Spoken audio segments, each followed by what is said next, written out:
Hello and welcome to Newspeak, the New Culture Forum's look at the weekly news agenda. I am here, as usual, with Rafe, Heydel-Mankoo, our senior fellow and royal commentator, and Neil Anderson, a former director of Migration Watch. Before we actually look at the news, I just want to say we had our conference last weekend on Saturday in Birmingham. If you came, it was great to see you. I do hope you had a good time. It was a fantastic success, actually.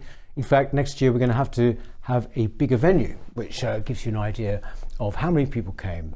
Lovely event. If you were there, thank you very much for joining us. This week we're going to be talking about, well, first of all, have we seen the final end of Diane Abbott? I know that will cause great sadness to you if we have. Also, is the new illegal migration bill yet another false dawn? And finally, did you celebrate St. George's Day, or were you like Narendra Kaur in thinking that basically we are just the worst country that the world has ever seen? First off, gentlemen, Diane Abbott, I want to ask this. She apologised for this now infamous letter that she wrote to the Observer. Do you think an apology is enough in a situation like this, Neil? Well, firstly, I can't help but be slightly amused at the fact that she subsequently said it had been sent inadvertently and it was just a draft, and that clearly she had meant something completely different. I think, apologies are very easy to say. We know that Diane Abbott has spent her entire political career essentially calling out racism wherever she has decided it is, and however farcically she has done so, and it is somewhat, it's summary justice now that she finds herself hoisted on her own petard. Additionally, she, whether or not she actually said anything that she should be hauled over the coals for is a matter of debate. I mean, she was expressing an opinion that, and we believe in free speech and we believe in free expression. I don't think there was anything malicious, directly in what she said. I do think, however, in fact, that, for us to even tie ourselves up in, the argument around anti-Semitism and sort of pointing fingers, and that actually sort of plays into the same area that the left have consistently operated for a long time. And actually, I think we should just rise above it. I mean, she expressed an opinion that was completely deluded and nonsensical, based upon this whole hierarchy and intersectional sort of stratification of people's victimhoods and experiences of prejudice. All of this nonsense that really, for intelligent people, or anyone really with more than 2 brain cells, it's completely nonsensical, and it's really a non-point, I think. Do you think? I mean, what I found interesting actually, Rafe, was the way in which. Well, interesting, predictable, but there were some people like Robert Peston and I think it's John McTiernan, came out and said, for goodness sake, give her a break. This is the most strange letter.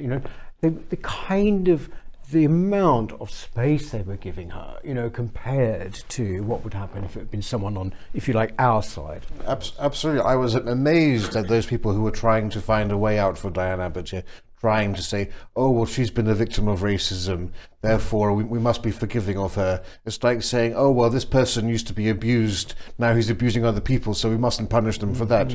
Give me a break over this. If you live by the sword, you die by the sword. Diane Abbott is a notorious race grifter and race baiter.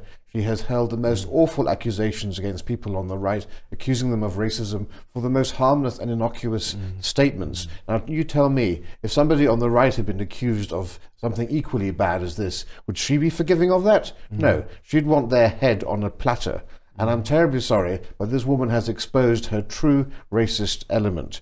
She's made a big deal about saying that, oh, in the West, there's a sort of a racial hierarchy where we elevate anti-Semitism above Islamophobia, above black stuff. Well, she's actually shown that she's the one who thinks that there's a racial hierarchy and blacks are on the top and Jews are at the bottom of that. And I'm sorry, this has shown us a real glimpse of her true character and her true self. The whole notion that this was a draft letter sent by mistake is a complete nonsense. This was an email sent 7 days before publication. Then they went back to her and she had to resubmit the letter a second time with her address attached to it. So she had plenty of time to review this. This just goes to show, actually, and she gave this grovelling apology. The apology she really meant was, I'm terribly sorry for giving you a true glimpse of my true opinions. Yes. I wanted to send you a sanitized version of the racist diatribe that I actually wrote. There should be no forgiveness on this point. It's obviously up to the Labour Party how they go forward. It's up to her constituents whether they vote her in or out. But I don't think we should be allowing people to try to excuse her actions. I think that Matthew Goodwin actually made the point that on the BBC that she's been given a free pass on so many occasions, basically because this cancellation thing only works one way. I don't care what anyone says, right? If this had been someone on the right, job gone the lot, no question. But this idea of a free pass, it's sort of it is something which just would never ever apply to the likes of you or me, would it? No, absolutely not. And we know that we know that the entire all of the sort of the elements that are in the position to challenge this publicly, whether it's the media, the political establishment, her colleagues in Parliament, largely are going to sort of, there will be some tolerance for this in a way that there never would have been, of course, from the other side. But that's the system that we, unfortunately, are currently sort of corralled into, and we have to operate. We operate within very different windows of expression, and ours is very, very restricted. She was making this kind of general point, wasn't she? About she was making a distinction between racism and good old-fashioned prejudice, as she called it, and she was sort of applying it to white people face prejudice, so do red-haired people, so do Jewish people. This was what I found. So just historically illiterate. Well, and sickening. They're trying to equate the Jewish experience in the Holocaust with being called, ginger nuts in the playground at school for having red head, trying to equate the two as being somehow equal. And then the audacity of this woman to say, oh, well, in the mid 20th century, Jews didn't have to sit at the back of the bus like black people had to sit at the back of the bus. No, my dear Diane Abbott, but they had to sit in cattle trucks going to Auschwitz, and they had to actually stand in gas chambers being gassed. Give me a break. It's absolutely unforgivable and atrocious. Is this woman absolutely stupid? Or is she willfully ignorant, or was she under the influence of something? Because, quite frankly, I don't see how a sane person could have written something like that. But then it goes to this broader issue of today where, a lot of the ideas of race are so now rooted in American culture that people are incapable of seeing experiences of other races outside of America, such as in Europe in the 1930s and the 1940s. That's why you had Whoopi Goldberg, for example, saying that the whole issue of the Holocaust was just one group of whites against another group of whites, completely failing to understand the experience of Jews, where they were seen absolutely as a different race, separate completely, not even human. I mean, if you want a definition of racism, surely that's it. And it's such an ignorant and pig-ignorant view of race to just essentially view it purely on dramatic differences in skin tone. Yeah, I mean, it's based upon the entire intellectual or anti-intellectual bedrock of this entire way of thinking. The complete idea that there is a hierarchy of victim, there is a hierarchy of perpetrator, that everything rooted in, this identity politics frame, that really isn't grounded in any historical reality. It isn't grounded in any intellectual form that is useful or comprehensible. It simply is a set of false notions that are constantly and have constantly been promulgated by the left for many decades now, and slowly sort of permeated their way into a huge amount of our public discourse and political life, as such that the fact that these things are even that we're even having to have this conversation points towards a serious defect in the quality of public debate and conversation. Full stop. Yes. And the intersectional notion where of this hierarchy somewhat points towards a very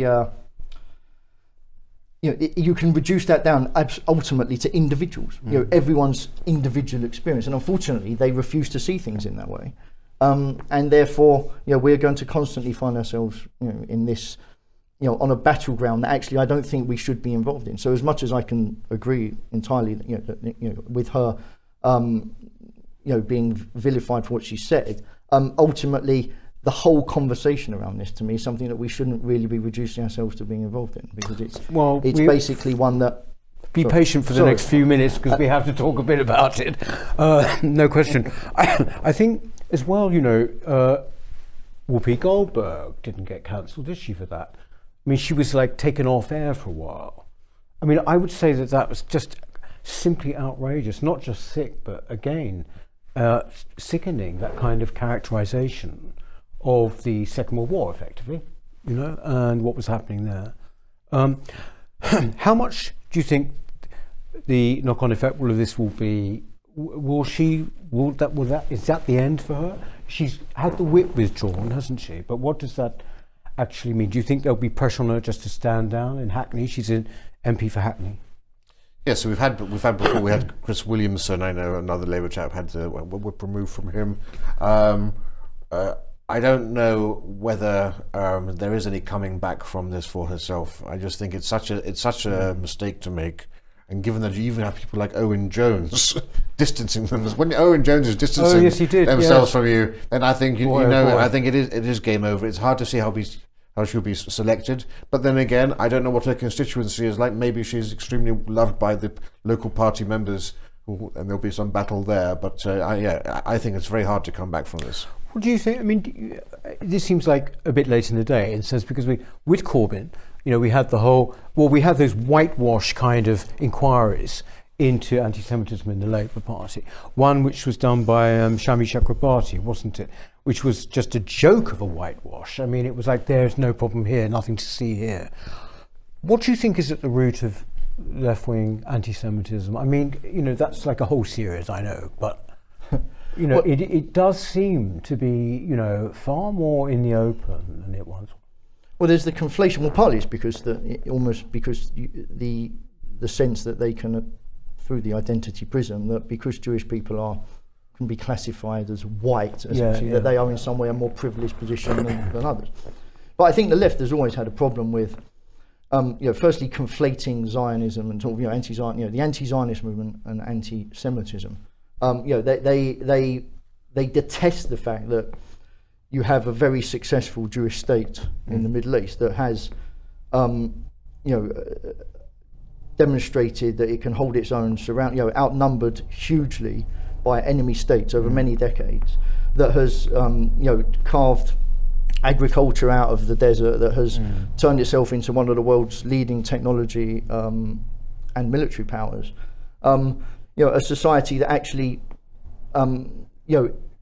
is largely in its outlook, in its fundamentals, a very Western society, and the left, as we know, despise the West and everything the West represents. So, their hatred of what Israel is and represents, manifests also in a broader contempt towards Jewish people generally.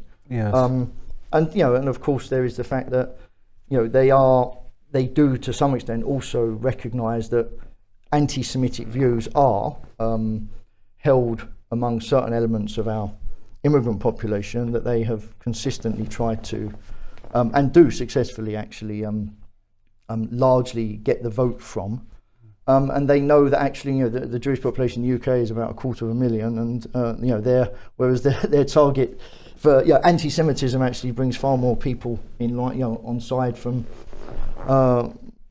certain ethnic groups. Well, I mean, the Muslims, we're talking about... but we are, of course. Yeah. The amount of... yes, if you're going to talk about it in crude sort of voting terms, I say, I mean, that might be one of their considerations.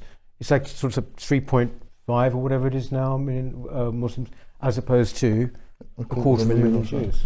Yeah, so we've seen definitely in recent years an increase in anti-Semitism, certainly on the back of the increased Islamic population of this country, and that has been mobilised and used despicably by the Labour Party. We've seen it in many local elections and council elections and so forth.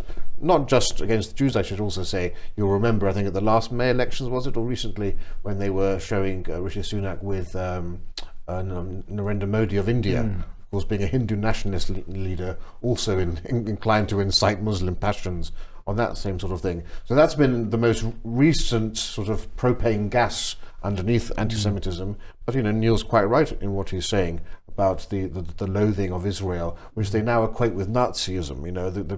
The greatest slander of all is to actually say that this is the modern Nazi state, and an inability to actually appreciate the fact that you have the only liberal democracy in the region there. And the irony, you have Israel, which has, I think it's one of the world's largest gay prides in Tel Aviv, whereas if you're in any of the neighbouring states, you'll be put to death for being gay or stoned and ostracized, and yet you have these sort of deranged lefties going around with signs saying "Queers for Palestine," and you just think, what the hell are you people talking about? And of course, it's the age-old trope linking, of course, Jews with capitalism as well, and it's that whole issue of capitalism being the great enemy of the left. And there's obviously a very ancient lineage there. So you combine those three together and you have a very, very toxic situation. No, it is one. Just moving on now, to this new bill, the illegal immigration bill, Rafe. Can you just, what actually is the main sort of, the main points of it that are under contention at the moment? So it's actually, in many ways, a very decent bill and a very strong bill. It's the sort of bill we should have been seeing in 2010, 2013, and we would have avoided a lot of the mess that we've had over the last decade. But the bill, which today, as we record, is going into report stage in the House of Commons, states that anyone who arrives here illegally, and anyone who crosses the Channel is arriving here illegally, will be immediately detained for up to 28 days without any bail and without any judicial review. So they'll just be arrested, put into a detention centre, and then removed within 28 days. So they'll have no actual recourse to any of the things that the NGOs and the asylum charities love to use to delay the process of removing people from the state at great cost to the taxpayer and also clogging up our legal system. Now that's and then when they go back, they will never be allowed to come back in again. But of course, how do you enforce that? People just throw away their passports and so forth. So on the face of it, it's very good. The idea behind all of this is really to follow actually what the Danes have done, and that is to create such a real hostile environment, not like Theresa May's wishy-washy one, but one where if you come here, you'll have no chance of success, and it's much better to stay in France, stay in Germany, stay anywhere, rather than come to these islands. But unfortunately, what we're getting, of course, are these Lib Dems in disguise, the left wing of the Tory party, saying, oh, this is atrocious because, for example, children will also be detained under this measure, as if Suella Braverman is bringing in some sort of far-right fascist agenda. It was only 10 years ago that the Tories actually stopped childs being detained. Under New Labour, this happened all of the time. So this is not some radically new proposal. This is just restoring things to the way that they were 10 years ago. But the whole point is, once you start to allow child migrants to actually come in, then that, of course, gives the traffickers a whole new market. And suddenly you'll have a huge flood of child migrants coming over, and as we know full well, 90% of the orphans who come here have families back home who intend to reunite with those children over here eventually. So it's actually just the thin end of the wedge to allow that in, and it's so myopic and it's so ignorant of our MPs not to understand that this is very much about deterrence more than anything else. Would you agree with that, Neil? Oh, absolutely. Yeah. It's pleasing to see the Home Secretary today actually referring to all of the people crossing the Channel without documentation and with intent to enter the country illegally as criminals. Yeah. This is something that we haven't heard said in all of this conversation, in all of this debate over however many years. The fact is that, according to the 1971 Immigration Act, any attempt to enter the country in this way is illegal, and someone perpetrating that method is criminal, and they are actually potentially they could be subject to the full brunt of the law. That can even include imprisonment, certainly fines, etc. The fact that governments have failed to implement that, or actually in any way attempt to enforce that effectively, is completely shameful.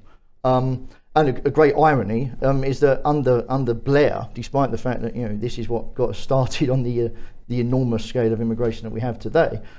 Blair understood that, that actually you should at least keep illegal immigration to some extent in control, and it's a great irony that under Blair we had much better enforcement of illegal immigration than we have done under the Conservatives. I mean, it's fascinating. My problem about this is one that we've actually covered a bit before, but I mean, this is an illegal immigration bill, and it's the same thing.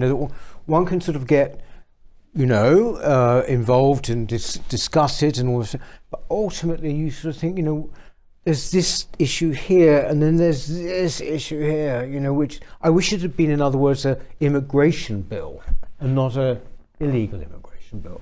This is the point, isn't it? Yeah, I mean, the thing is that illegal immigration has, the optics of it are very strong.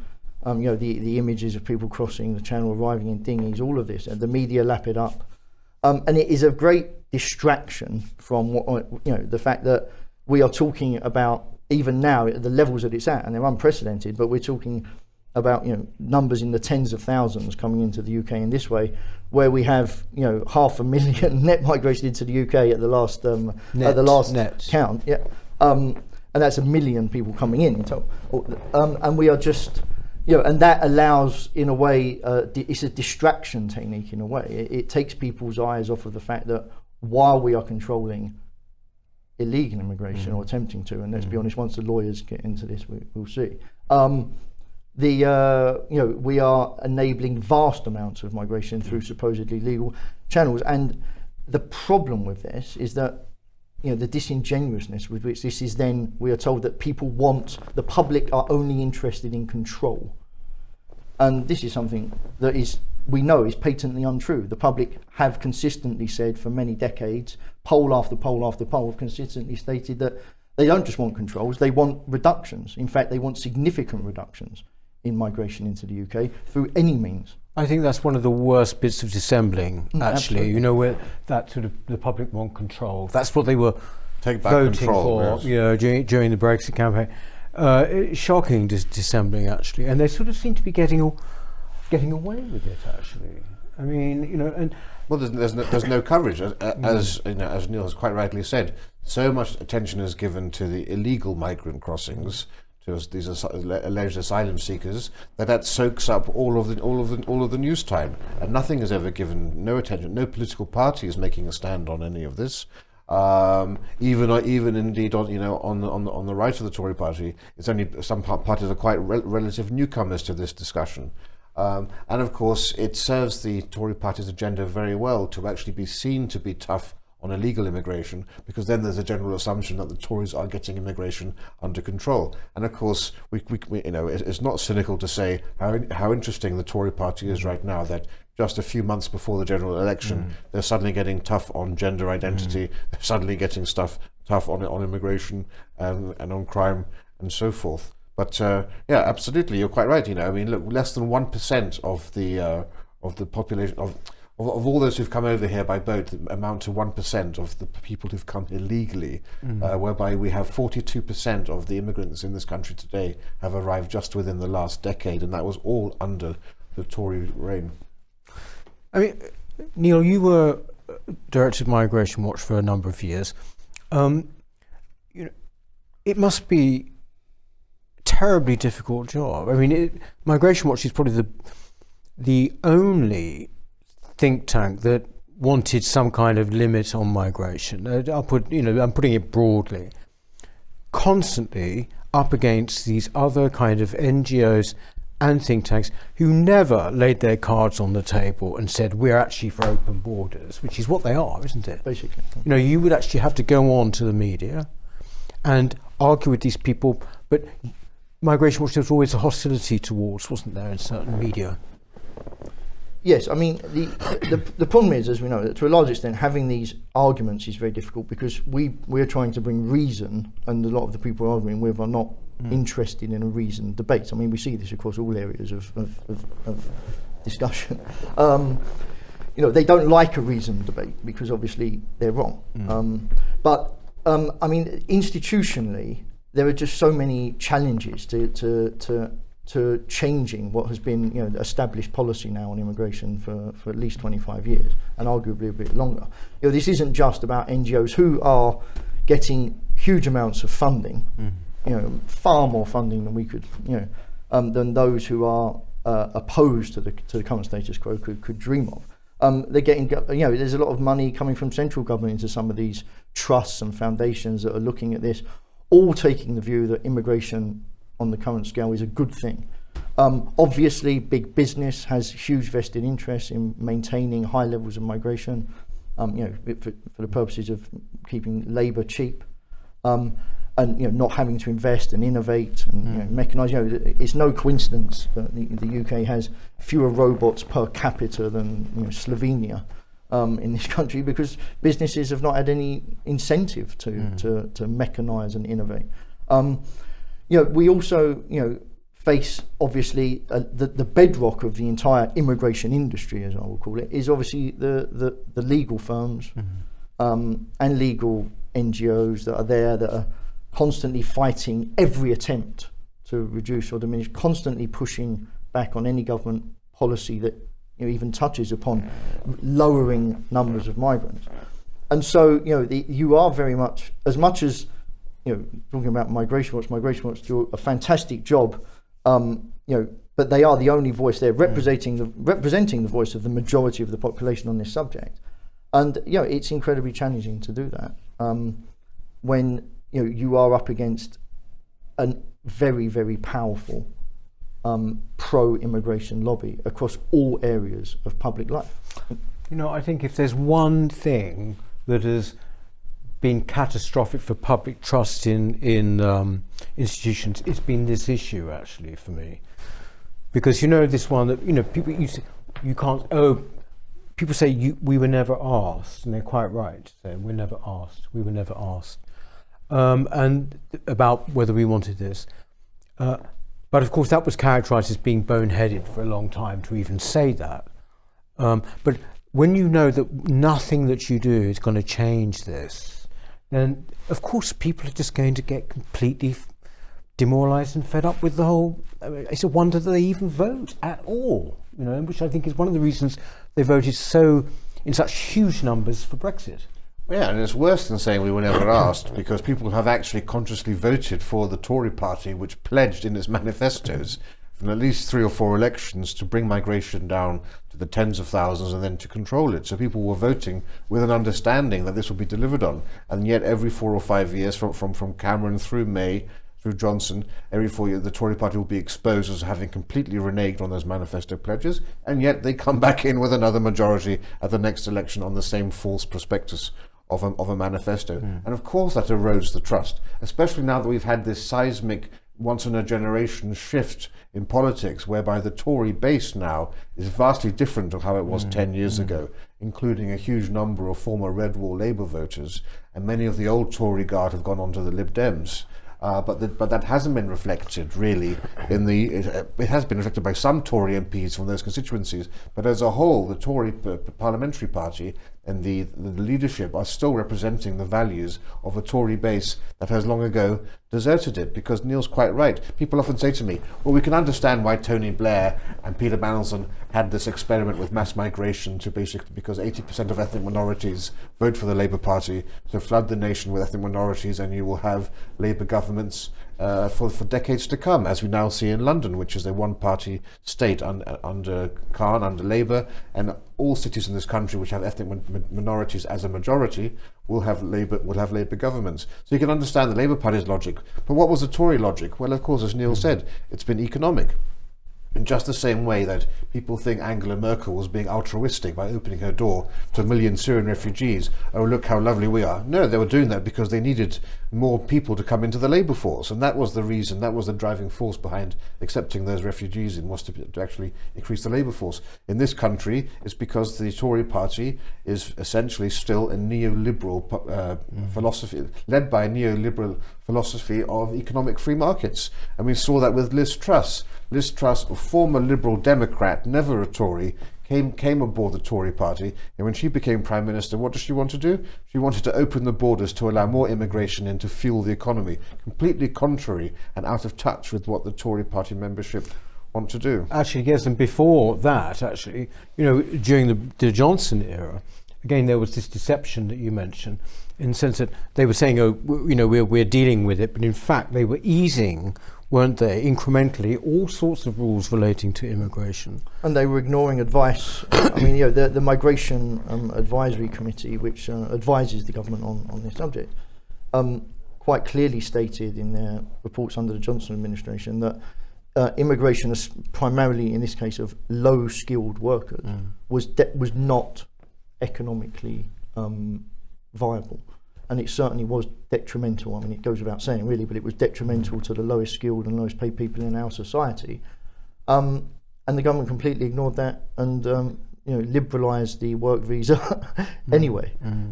So there was no interest in actually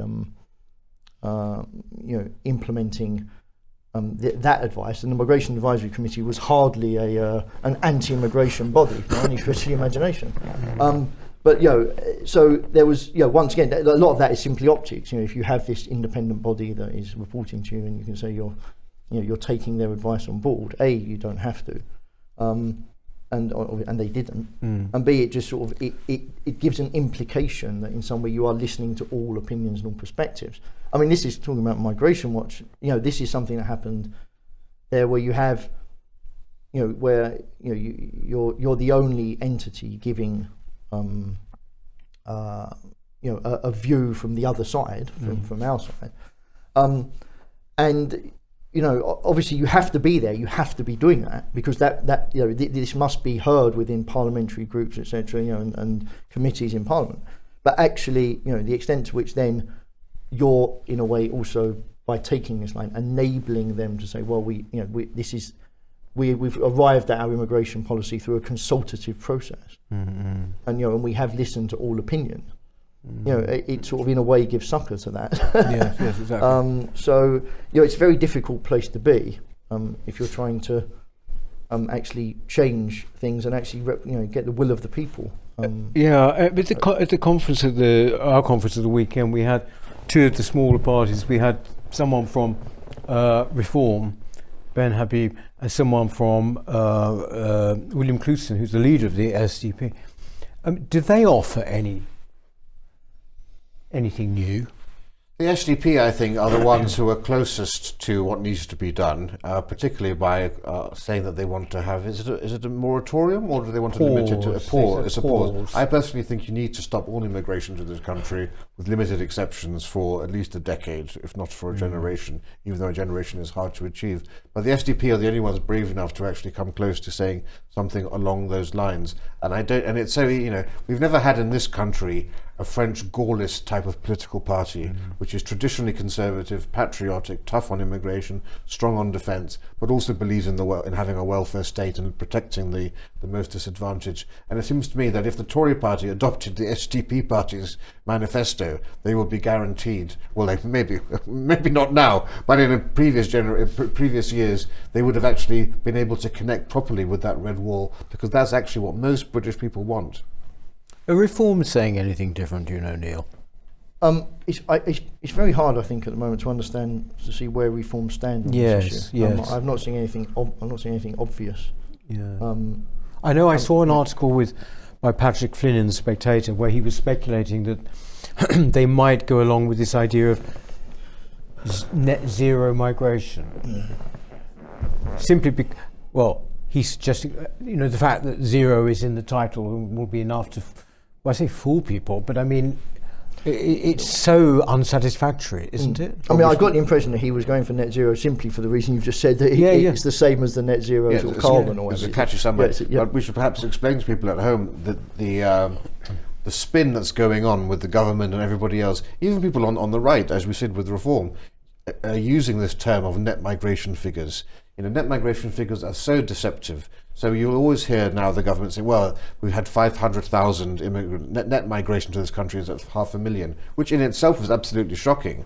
But what's really shocking is the gross migration figure, which, as you mentioned earlier, is 1 million people. Now, the net migration figure is basically you get the total million that have arrived here minus those people who've left the country. So 500,000 have left, which is why you have net migration. But that's assuming that the people who've left are just the same as the people who've arrived, that every person is equal to the other. No, because, of course, we know that it's not 500,000 immigrants who are leaving.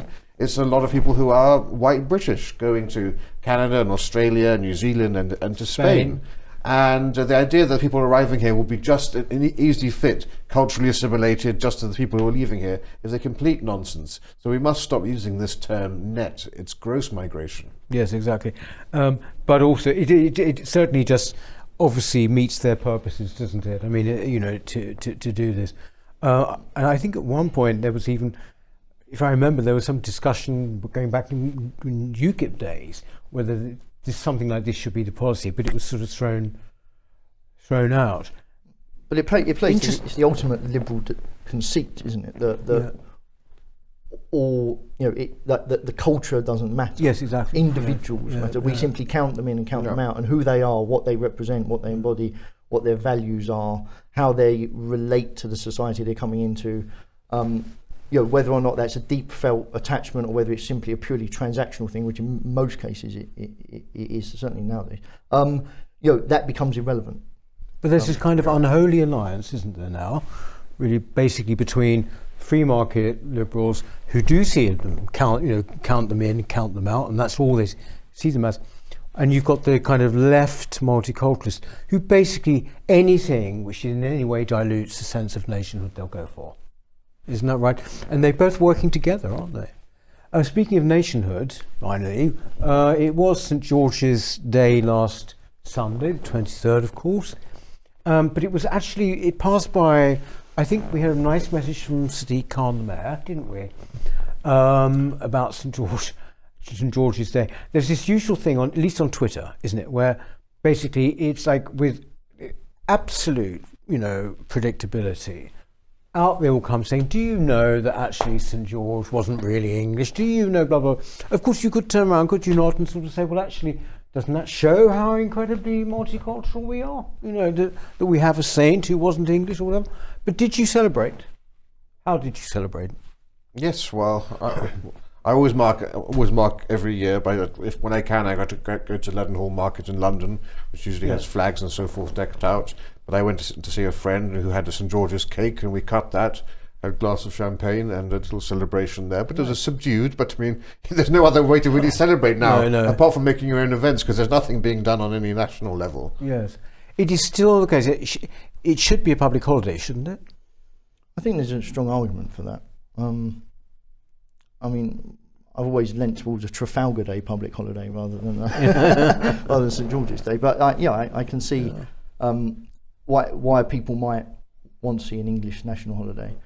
But I mean, on the other hand, I think the relationship between England and the rest of the Union has always been very complex. And as much as I think one of the problems with the idea of St. George's Day being something to be celebrated, and I have no problem with that obviously myself, but it's simply that historically it's never been a grandiose event. It's never been something that we have. It would almost be a confected thing for most people to sort of have this as a day to celebrate, because Englishness has always been like Britishness to some extent, or they are slightly different, but has always been something that we don't really have ever felt we need to define. Well, no, but that's the crucial thing, though, Neil, is it not? We do have to define increasingly, it. I think we might find ourselves having to define it, but only vis-a-vis.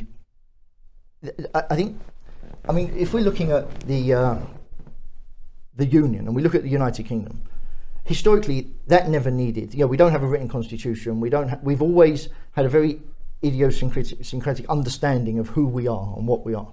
It was a leftist decision, mainly under Gordon Brown, to start trying to make this a purely civic notion. That Britishness was defined by a set of values, and we all, we have to share a set of values to be British, and anyone who shares those values is British.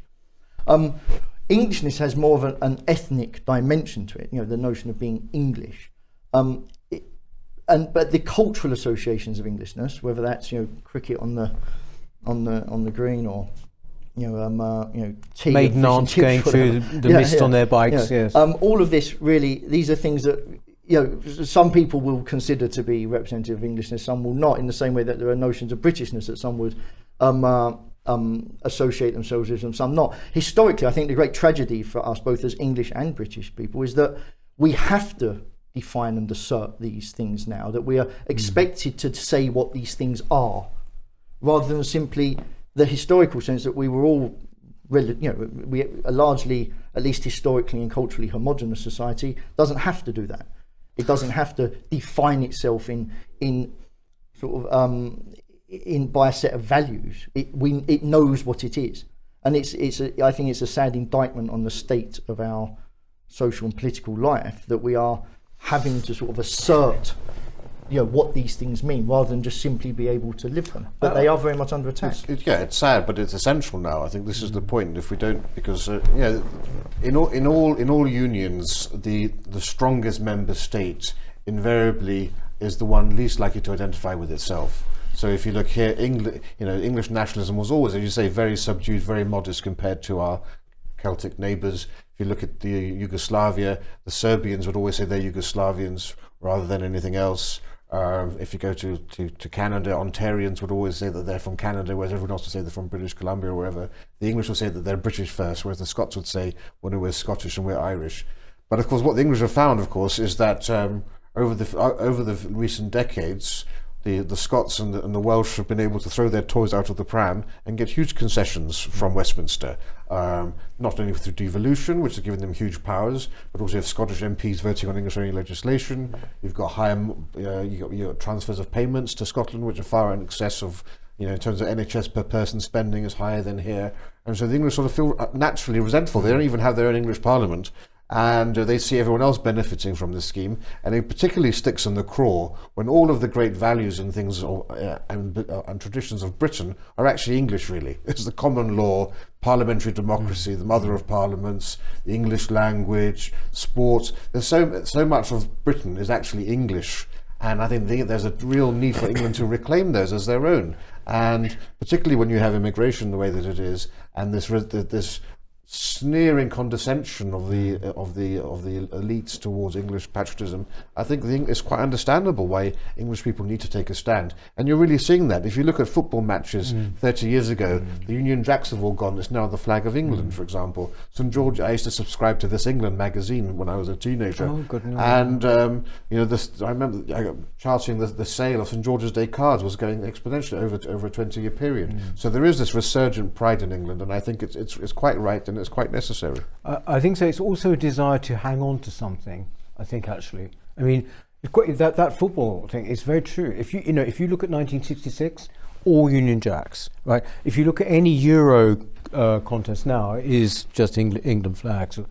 That's a big change. I saw it in my parents, they always, without thinking, British, we're British, Britain, blah, blah, blah.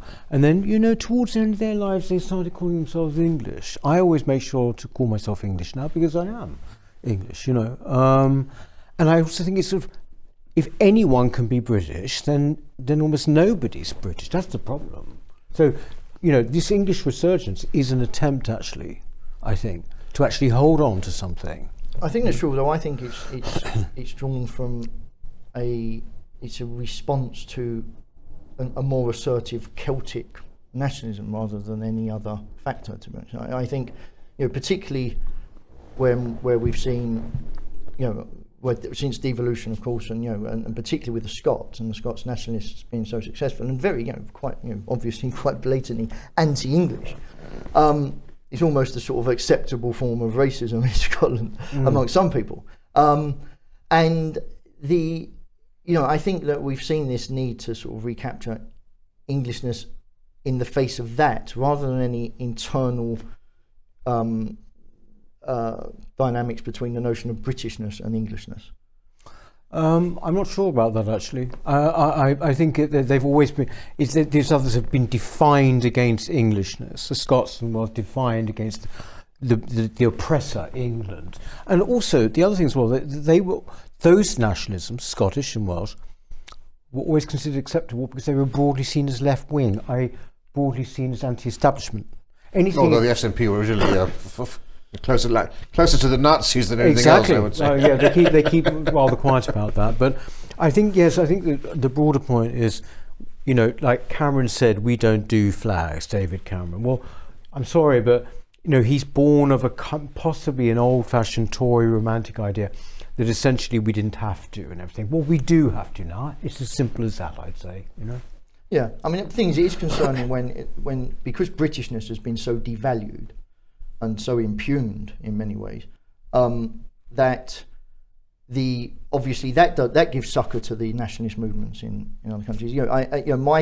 I'm a staunch unionist, and I firmly believe that actually, to some extent, England has to tolerate a slight imbalance within the union. We are still the principal element within the union by far. Ultimately, for the most part, let's be honest, the way England votes is how the union is governed. I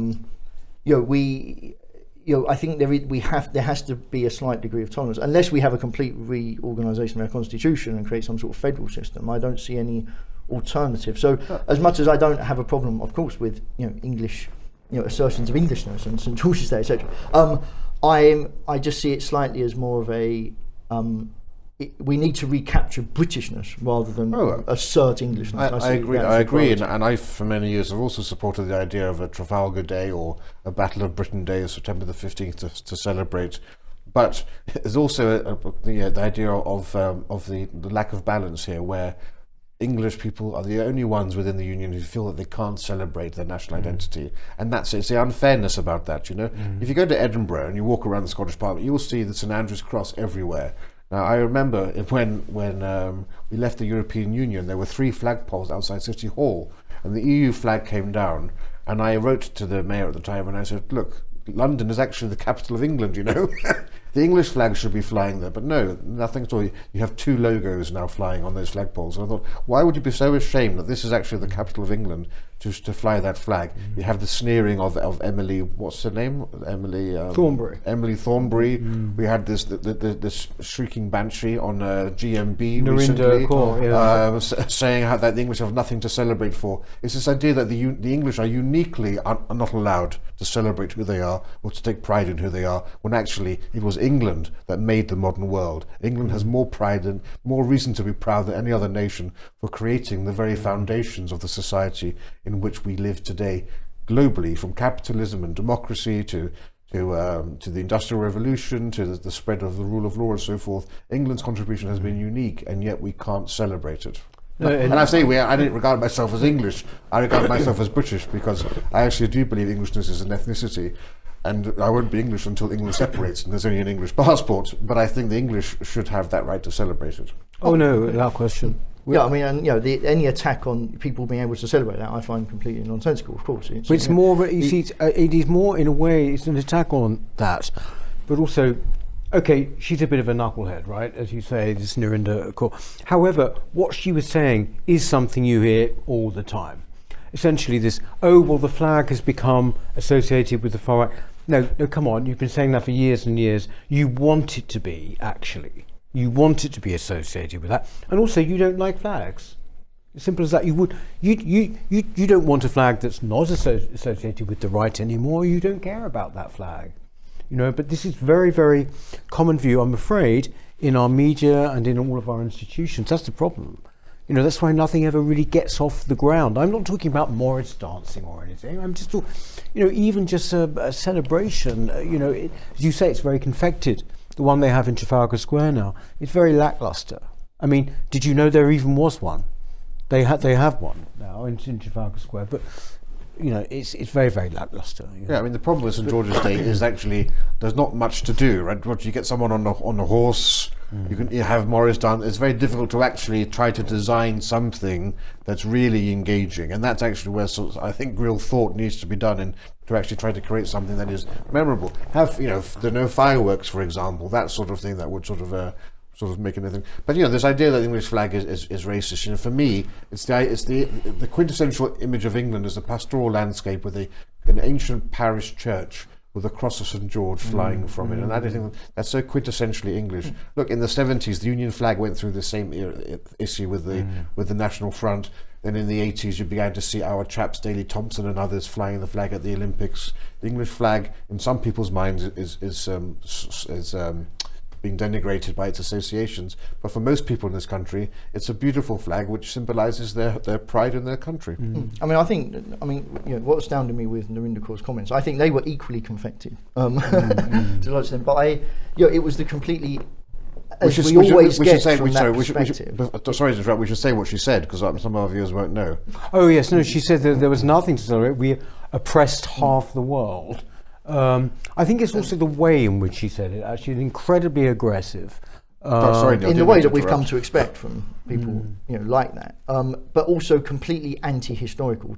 There is no historical context for those claims. We can discuss, the merits or lack of merit of various elements of imperialism, etc. And we can have those debates, forever. The fact is that she had no interest in engaging in those debates, or it was simply saying that we must scratch this. The complete failure to understand the historical connotations of the flag of St George. Yeah. Well, she's pig ignorant. Completely pig ignorant, and spouting these inanities.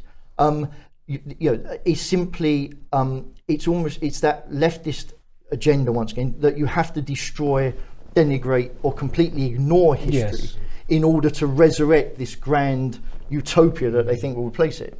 And it's exactly the same, conceit and naivety and vacuity that we expect. But it is unfortunately a very common view among those in broadcasting, as we know, and unfortunately those in other areas of public life. Absolutely. But we know that it doesn't reflect.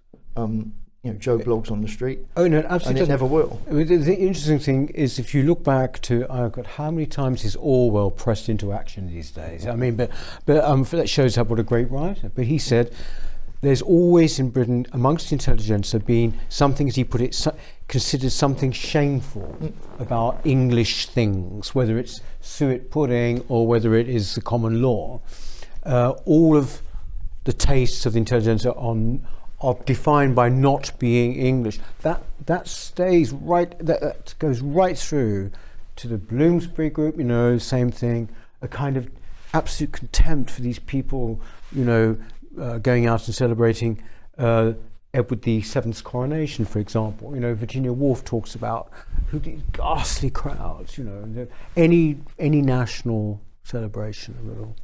Well, just remember Cecil Rhodes, I think it was Cecil Rhodes who said, remember that you're an Englishman and therefore have won first prize of the lottery of life. Yeah. Speaking of which, that raises a good point.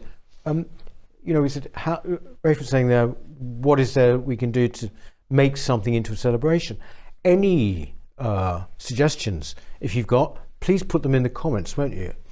I mean, what we could possibly do as a nation to celebrate, give it a focus, if you like.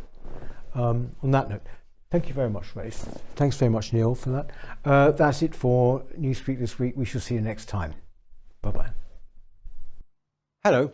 If you're enjoying the New Culture Forum channel and you believe in our mission, may I invite you to join our membership scheme at the link below or on our website, newcultureforum.org.uk. Our work is more important now than ever, and we have great plans ahead for the future, but we can't do it without your support. From as little as £3 per month, you can help ensure that we continue on our mission. As a member, you'll receive a range of benefits, including access to exclusive content, invitations to our private events, including here at our studios, free copies of our books, and much, much more, including, of course, our famous NCF mug. If you aren't able to become a member, then please help us by clicking this button and subscribing to our channel. It's completely free. Just remember to also click the bell icon so that you can get notifications when we post new videos. Thank you.